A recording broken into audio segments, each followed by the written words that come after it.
দেখাবো কিভাবে আপনি হচ্ছে ইনস্ট্যান্ট ডাটা স্ক্র্যাপার দিয়ে হচ্ছে ডাটা কালেক্ট করতে পারেন। সো ইনস্ট্যান্ট ডাটা স্ক্র্যাপার হচ্ছে একটা ক্রোমের এক্সটেনশন। তো এই এক্সটেনশনের থ্রুতে হচ্ছে আপনি ডাটা স্ক্র্যাপ করতে পারবেন।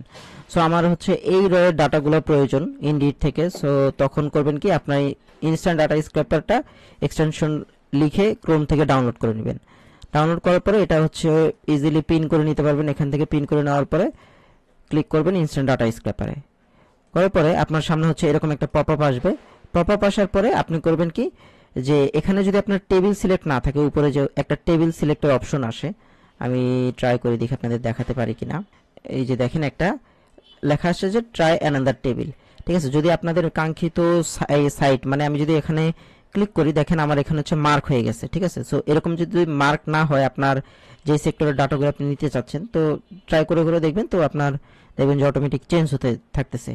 তো এখন আসি, আমার ডাটা হচ্ছিল একটা পেজে 25টা করে। আমার নেক্সট পেজে যাওয়ার প্রয়োজন পড়বে, সেই ক্ষেত্রে আমি করব কি, এই যে লোকেট নেক্সট বাটন করে দিব, যে কোনটা আমার নেক্সট বাটন, এটা হচ্ছিল কি আমি এই এক্সটেনশনটাকে বুঝিয়ে দিব। এই যে করে দিলাম।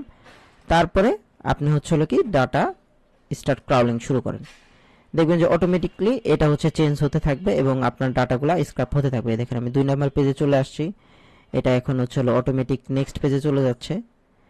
যে দেখেন এখানে খেয়াল করে দেখতে পারবেন, দেখেন আমার ডাটা কত সুন্দরভাবে হচ্ছে কি ডাউনলোড হচ্ছে, একের পর এক পেজ চেঞ্জ হচ্ছে এবং ডাটাগুলো ডাউনলোড হচ্ছে।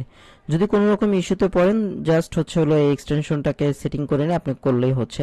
ইনফিনিটি স্ক্রলের দরকার নেই, জাস্ট লোকেট বাটন দিয়ে আপনি একে হচ্ছে ট্র্যাকিং করা দেন যে আপনার লোকেট বাটন কোনটা। তারপরে আপনি শুধুমাত্র সিম্পলি সিএসভি ফাইল, আপনার যে কটা ডাটা প্রয়োজন করা হয়ে গেলে সিএসভি ফাইল অথবা এক্সএলএস ফাইল করে আপনি ডাটাগুলো নিয়ে নিতে পারবেন।